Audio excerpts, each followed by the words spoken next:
Hello guys, आज हम देखेंगे distillation objective parts 2। Question number 1 क्या कहता है? During startup operation heating the tower through the reboiler. जब स्टार्टअप ऑपरेशन का स्टार्टअप होता है तब हम टावर को हीट करते हैं रिबॉयलर के थ्रू। क्या होता है? After liquid level is established at tower bottom. जब लिक्विड लेवल इस्टेब्लिश्ड हो जाता है टावर के बॉटम में, तब हम रिबॉयलर के थ्रू टावर को हीट करते हैं। Next, before you start heating the tower through the reboiler you must introduce coolant to the condenser. तो before you start heating the tower through the reboiler, reboiler से tower को heat करने से पहले, रिबॉयलर के थ्रू टावर को heat करने से पहले हमें कूलेंट को कंडेंसर से इंट्रोड्यूस करना पड़ता है।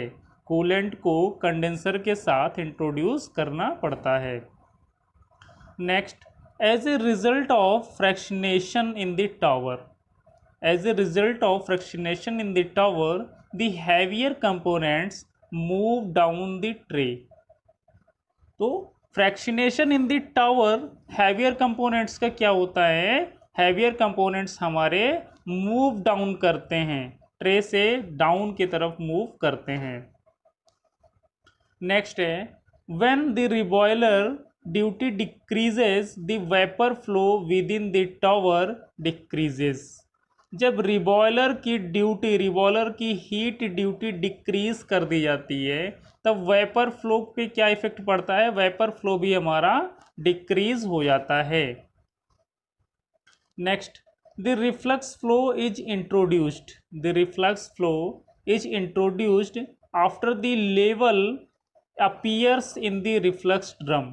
रिफ्लक्स फ्लो कब इंट्रोड्यूस होता है? जब रिफ्लक्स ड्रम में लेवल जो है अपीयर करता है, तब हमारा रिफ्लक्स फ्लो इंट्रोड्यूस होता है टावर से। Next question, when the reflux flow decreases the vapour flow within the tower increases. जब रिफ्लक्स फ्लो डिक्रीज होता है, जब रिफ्लक्स फ्लो डिक्रीज होता है, तब टावर में हमारा वेपर फ्लो क्या होता है? इंक्रीज होता है। टावर में हमारा वेपर फ्लो इंक्रीज होता है। नेक्स्ट है, as the vapour flow decreases the tower pressure tends to. जब वेपर फ्लो डिक्रीज होता है, तब टावर के प्रेशर पे क्या इफेक्ट पड़ता है? तब टावर का प्रेशर भी हमारा डिक्रीज करता है। Next, when the heat duty to the reboiler is increased, the vapour flow in the tower increases, the reflux drum level tends to, the reflux drum level tends to increase। जब reboiler की heat duty बढ़ा दी जाती है, increase कर दी जाती है, तब हमारा वेपर फ्लो भी टावर में इंक्रीज करता है। तब रिफ्लक्स ड्रम पे क्या इफेक्ट पड़ता है? रिफ्लक्स ड्रम का लेवल भी हमारा इंक्रीज करता है। रिबॉयलर की हीट ड्यूटी बढ़ने से वेपर फ्लो बढ़ेगा, और जब वेपर फ्लो बढ़ेगा तो हमारा रिफ्लक्स ड्रम का लेवल भी बढ़ेगा। In the condenser the vapour leaving the top of the tower is condensed. Some of the condensate returns to the tower and cools it. This flow returning to the tower is called reflux. या जो phenomena, जो reflux होता है, जो return होता है tower में, यह क्या कहलाता है? रिफ्लक्स कहलाता है। Next, when the reflux flow is increased the vapour flow in the tower decreases and liquid flow increases, the tower bottom level tends to increase. जब रिफ्लक्स फ्लो इंक्रीज होता है, तब वेपर फ्लो डिक्रीज हो जाता है और liquid का flow increase हो जाता है।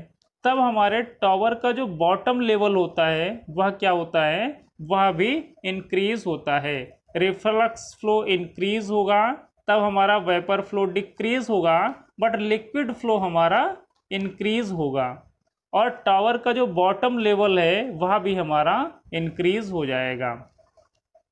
Next question, when no feed is supplied to the tower and no products are withdrawn from the tower, the liquid and vapor recirculate throughout the tower system. This operating condition provides the maximum fractionation effect. This operation model is called total reflux mode. जब tower में कोई feed supply नहीं होता है और ना ही कोई product withdrawn किया जाता है, the liquid vapour recirculate through out the tower, और लिक्विड वेपर जो है ये रिसर्कुलेट होती है टावर में, तो यह ऑपरेटिंग कंडीशन जो कि प्रोवाइड करती है मैक्सिमम फ्रैक्शनेशन इफेक्ट, यह ऑपरेशन क्या कहलाता है? टोटल रिफ्लक्स कहलाता है। Next, fractionation in a distillation tower is maximum when the tower is the total reflux condition. True. Fractionation in a distillation tower is maximum. Distillation tower में fractionation maximum होता है जब tower में total reflux condition होती है। जब tower में total reflux condition होती है तब डिस्टिलेशन टावर में फ्रैक्शनेशन मैक्सिमम होता है, यह सत्य है। Next, the top and the bottom product flows are commenced prior to total reflux operation. False. The top and bottom product flows are commenced prior to total reflux operation. False. ये हमारा असत्य है कि टॉप और bottom product जो कि flow करते हैं are commenced prior to total reflux operation, ये टोटल रिफ्लक्स ऑपरेशन से पहले ही कमिस्ड होते हैं, यह हमारा असत्य है। Next, after the distillation tower is lined to a steady state, after the distillation tower is lined to a steady state, the top and bottom product flows will be stable. तब हमारे टॉप और bottom product का जो flow होता है वह stable हो जाता है जब डिस्टिलेशन टावर स्टेडी स्टेट में लाइन किया जाता है। Next, if the distillation tower is at a steady state, any change in feed composition does not require any change in the tower operating conditions. जब distillation tower steady state अवस्था में हो तब feed composition में कोई change does not require any change in the tower operating conditions. तब क्या feed composition में कोई चेंज ऑपरेटिंग कंडीशन में कोई चेंज रिक्वायर करता है? ये हमारा ऑपरेटिंग कंडीशन में फीड ऑपरेटिंग कंडीशंस में चेंजेस ज़रूरी होते हैं जब कोई फीड कंपोजिशन में चेंज होता है, और ये कथन हमारा यहाँ पे असत्य है क्योंकि ये यहाँ पे कह रहा है कि कोई भी चेंज हमें रिक्वायर नहीं होता है, हमें चेंज रिक्वायर होता है। Next, change in load to the distillation tower refers to, change in load to the distillation tower refers to change in feed flow to the distillation tower. अगर हम distillation tower में load को change करते हैं तब यह किसे refer करता है? यह रेफर करता है फीड फ्लो को, change in feed flow to the distillation tower को ये रेफर करता है। Next, suppose the feed flow is increased and the tower is allowed to reach new steady state condition, the resultant top product flow will increase and the bottom product flow will increase. Suppose the feed flow is increase, अगर feed flow को हम increase करते हैं तब tower क्या allow करता है? Reach a new steady state condition, और टावर हमारा एक नए स्टेडी स्टेट कंडीशन में पहुंच जाता है। The resultant top product flow will increase, तब जो है जो रिजल्टेंट टॉप प्रोडक्ट होता है उसका फ्लो इंक्रीज कर जाता है, तो क्या बॉटम प्रोडक्ट का फ्लो क्या करेगा? वह भी हमारा इंक्रीज हो जाएगा। Next, when the liquid throw out within the tower becomes very high, liquid buildup increases on each tray. This buildup eventually leads to the loss of cascading liquid from one tray to another. The vapor flow from one tray to another is also seriously impeded. This phenomena is called flooding. When the liquid throughput within the tower becomes very high, जब liquid throughput tower में बहुत high होता है, liquid buildup increase on each tray, प्रत्येक tray पर liquid buildup increase करता है। This buildup eventually leads to the loss of cascading liquid from one tray to another. तो यह जो लिक्विड बिल्डअप होता है या एक ट्रे से अनदर ट्रे पर लॉस ऑफ कास्केडिंग लिक्विड होता है। The vapour flow from one tray to another is also seriously impeded. Vapour जो कि फ्लो करती है एक ट्रे से दूसरी ट्रे पर या सीरियसली इम्पेडेड होती है, और यह फेनोमेना क्या कहलाता है? फ्लडिंग कहलाता है। Next, the flooding condition can be recognised by, flooding condition को हम कैसे रिकॉग्नाइज करते हैं? A significant reduction in product quality, product की क्वालिटी में रिडक्शन होगा, वह हमारा क्या जो है इंट्रोड्यूस करता है, क्या रिकॉग्नाइज करता है कि टावर में फ्लडिंग हो रही है। फ्लडिंग कंडीशन हमारी कैसे रिकॉग्नाइज होती है? A significant reduction in product quality. Next, the flooding condition can be identified by, flooding condition को हम कैसे आइडेंटिफाई करते हैं? Higher pressure drop across the tower, tower में जब हायर प्रेशर ड्रॉप होता है तब वहाँ पे हमारे फ्लडिंग कंडीशन भी आइडेंटिफाई होती है। Next, when flooding occurs one of the necessary action is decrease the flow rate, जब फ्लडिंग हो जाती है टावर में तब हमें कौन सा नेसेसरी एक्शन लेना चाहिए, कौन सा आवश्यक एक्शन लेना चाहिए? डिक्रीज द फ्लो रेट, हमें फ्लो रेट को डिक्रीज कर देना चाहिए, कम कर देना चाहिए। Next, the product composition can be adjusted by changing the tower temperature और द रिफ्लक्स फ्लो।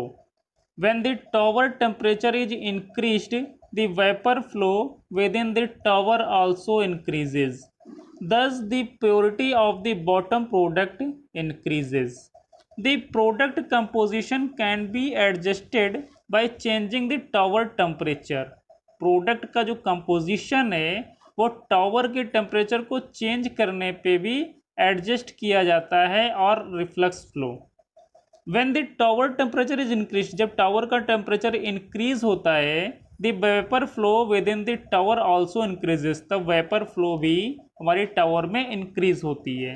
दस the purity of the bottom product, तो बॉटम प्रोडक्ट की प्योरिटी क्या होगी? वह भी हमारी इंक्रीज हो जाएगी।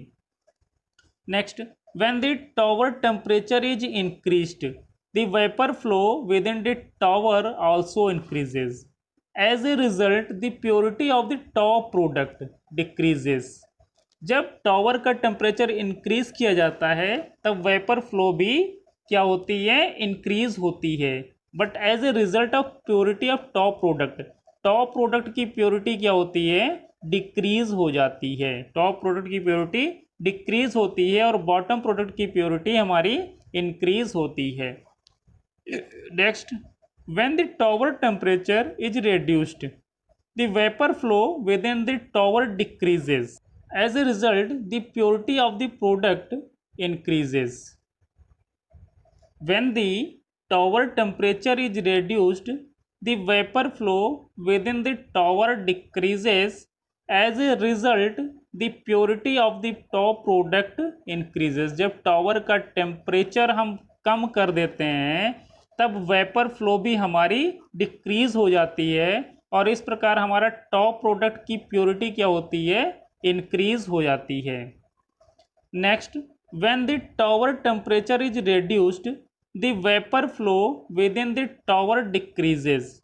As a result the purity of the bottom product, जब हम टावर का टेम्परेचर रेड्यूस कर देते हैं तब हमारा वेपर फ्लो भी डिक्रीज हो जाता है, कम हो जाता है, तो हमारे बॉटम प्रोडक्ट की प्योरिटी क्या होगी? बॉटम प्रोडक्ट की प्योरिटी हमारी कम हो जाएगी, डिक्रीज हो जाएगी।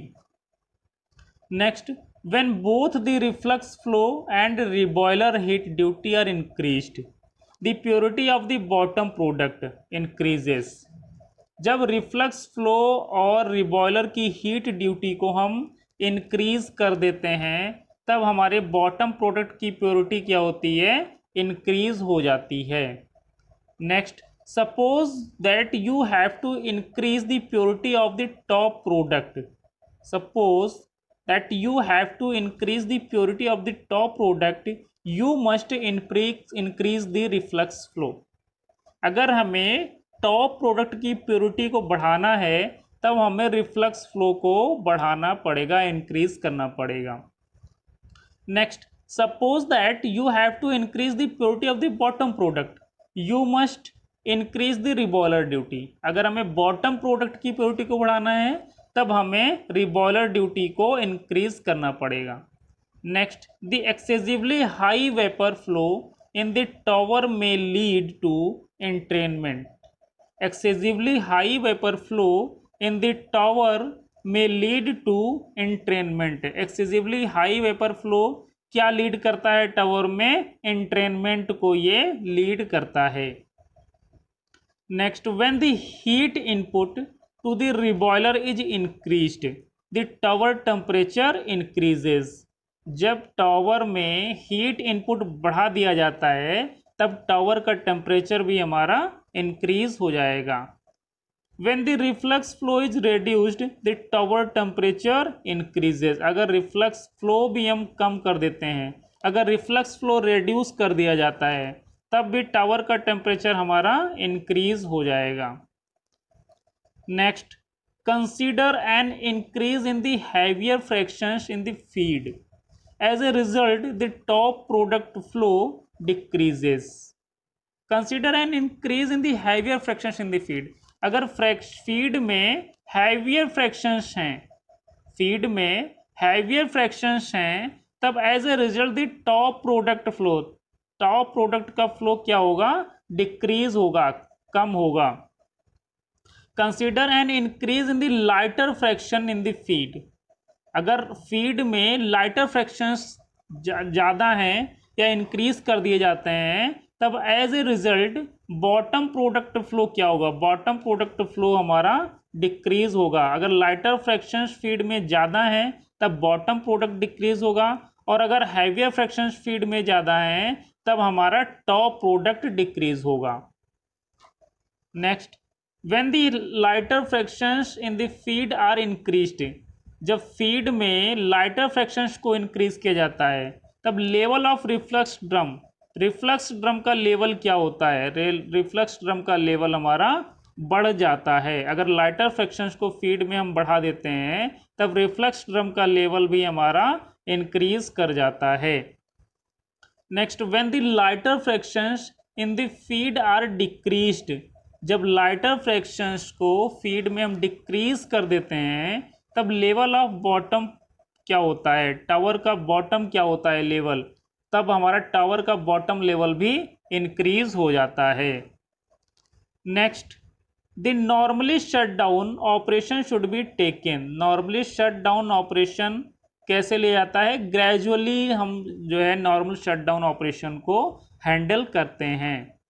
Next, as the feed to the tower is decreased during the normal shutdown operation, the top and bottom product flows are also decreased by automatic control action.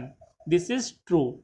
As the feed to the tower is decreased, जब tower में feed को decrease किया जाता है during the normal shutdown operation, the top and bottom product flows are also decrease. तब top और bottom product flow भी decrease हो जाते हैं by automatic control action. This is true. Next, as the reboiler heat duty the tower is reduced during the normal shutdown operation, the purity of the bottom product decreases. As the reboiler heat duty to the tower is reduced, normal shutdown operation के दौरान रिबॉयलर की heat duty को भी tower में reduce कर दिया जाता है, जिससे कि बॉटम प्रोडक्ट की प्योरिटी जो हमारी होती है यह भी डिक्रीज हो जाती है. As the reboiler heat duty to the tower is stopped, the level of the tower bottom increases. अगर हम टावर में रिबॉयलर की हीट ड्यूटी को स्टॉप कर देते हैं, अगर हम टावर में रिबॉलर की हीट ड्यूटी को स्टॉप कर देते हैं, तब टावर में बॉटम लेवल क्या होगा? टावर में बॉटम लेवल हमारा इंक्रीज हो जाएगा। Next, when are the product drawn stopped? When are the product draws stopped? कब प्रोडक्ट हमारे ड्रा करना स्टॉप करते हैं? When the product composition no longer meets the specifications. जब प्रोडक्ट कंपोजिशन हमारा अपनी स्पेसिफिकेशन से मीट नहीं करता है, तब ये ड्रॉन करना स्टॉप हो जाता है, तब हमारा ड्रॉ नहीं होता है प्रोडक्ट, जब यह स्पेसिफिकेशन से मीट नहीं करता है। Next, after the heat to the tower by the reboiler is stopped, the vapour flow in the tower stops. After the heat to the tower by the reboiler is stopped, the vapour flow in the tower stops. तो हमारी vapour flow भी tower में stop हो जाती हैं, बंद हो जाती हैं। Next, after the feed flow and the heat to the tower by the revolver are stopped, some liquid still remain in the reflux drum and tower bottom. This liquid is drained to slope line. After the feed flow and heat to the tower by the revolver are stopped. Feed flow के बाद tower में heat को revolver के through अगर हम stop कर देते हैं, फीड फ्लो के बाद अगर हम रिवॉल्वर टावर में हीट को हम अगर स्टॉप कर देते हैं, तब some liquid still remains in the reflux drum. कुछ हमारा जो लिक्विड होता है वह रिफ्लक्स ड्रम में स्टिल रह जाता है, शेष रह जाता है, एंड टावर बॉटम, और कुछ हमारा टावर बॉटम में रह जाता है। यह लिक्विड हम कैसे ड्रेन करते हैं? This liquid is drained to slope line. इस लिक्विड को हम स्लोप लाइन के थ्रू ड्रेन करते हैं। After the tower and drum have been drained completely, they should be purged with nitrogen. जब टावर और ड्रम को completely ड्रेन कर दिया जाता है, तब इसे हम किससे पर्जिंग हम किससे करते हैं? नाइट्रोजन से हम इनकी पर्जिंग करते हैं। Next, loss of feed is not an abnormal condition for distillation tower operation. The tower operation can continue operate normally. This is false. Loss of feed is not an abnormal condition. Feed का loss एक abnormal condition नहीं है distillation tower operation के लिए। The tower operation can continue to operate normally. यह हमारा असत्य है, रॉन्ग है यहाँ पे, क्योंकि फीड का लॉस हमारा डिस्टिलेशन टावर ऑपरेशन के लिए एक एबनॉर्मल कंडीशन होती है, जिससे कि हमारा ये कंटिन्यू प्रोसेस ब्रेक हो सकता है। Next, which of the following is an abnormal condition in a distillation tower? कौन सी एबनॉर्मल कंडीशन होती है डिस्टिलेशन टावर में? Loss of cooling water to condenser. Cooling water का कंडेंसर में लॉस होना। कूलिंग वाटर अगर कंडेंसर में इंट्रोड्यूस नहीं है तो यह एक एबनॉर्मल कंडीशन होती है डिस्टिलेशन टावर में। Next, when the reflux trips during the normal operation you must start the backup reflux pump. अगर नॉर्मल ऑपरेशन के दौरान रिफ्लक्स पंप ट्रिप कर जाता है, तब हमें बैकअप के लिए क्या करना चाहिए? बैकअप रिफ्लक्स पंप स्टार्ट करना चाहिए। बैकअप रिफ्लक्स पंप हमें स्टार्ट करना चाहिए। Next, when the reflux pump trips during the normal operation the reflux drum level continuous to increase and eventually the condenser is flooded. What happens after this situation? अगर reflux pump trip कर जाता है normal operation के दौरान और reflux drum level continue increase कर रहा है और कंडेंसर इवेंचुअली फ्लड कर जाता है, फ्लड हो जाता है, तब हमें इस कंडीशन में क्या करना चाहिए? What happens after this situation?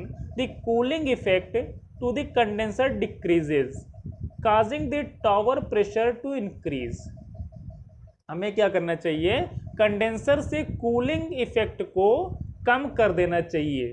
The cooling effect of the condenser decreases causing the tower pressure to increase, और इससे क्या होगा, टावर का प्रेशर जो है वह इंक्रीज हो जाएगा। Next, when the reflux pump trips during normal operation, to control valve of the reflux flow controller opens fully.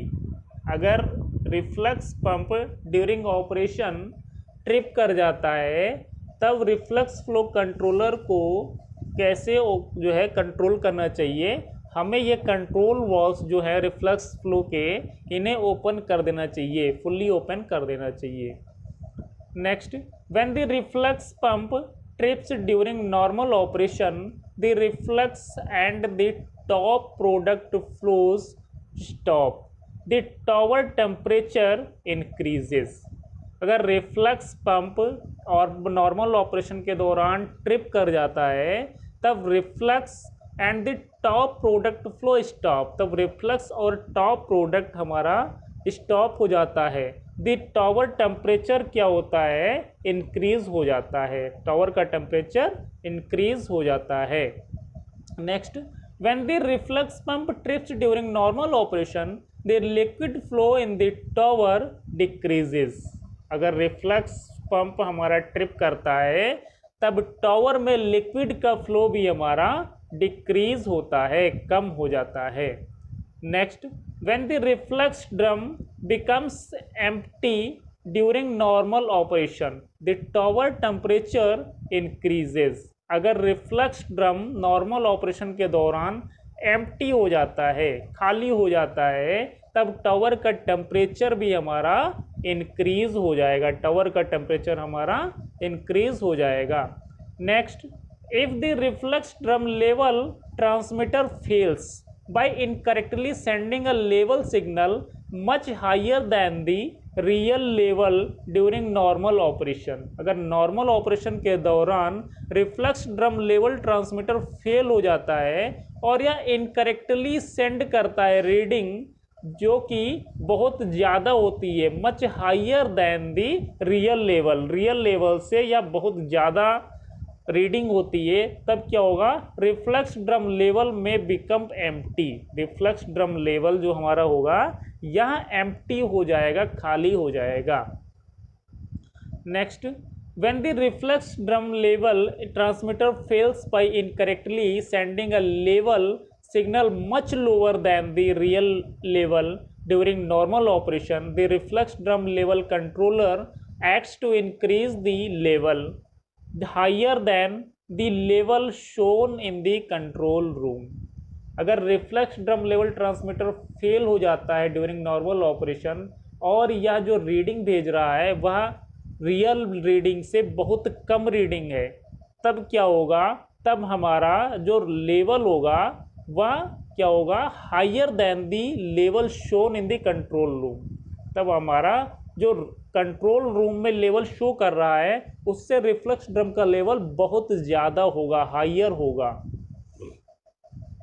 Next, when the reflux drum level transmitter fails the tower may be upset, the corrective action is to operate the associate automatic controller in manual mode।